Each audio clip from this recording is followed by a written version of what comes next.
Mas mahalaga ang buhay kaysa pagkain. Katawan kaysa damit. Tingnan niyo ang mga ibon.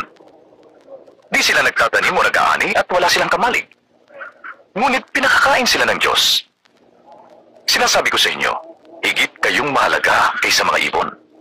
Ang pagkapalisan niyo ba ay makapagdaragdag ng buhay kung di niyo magawa ang maliit na bagay. Bakit mapabalisa kayo sa iba? Tingnan ninyo ang mga liryo. Lumalaki ito. Di sila nagpapagal.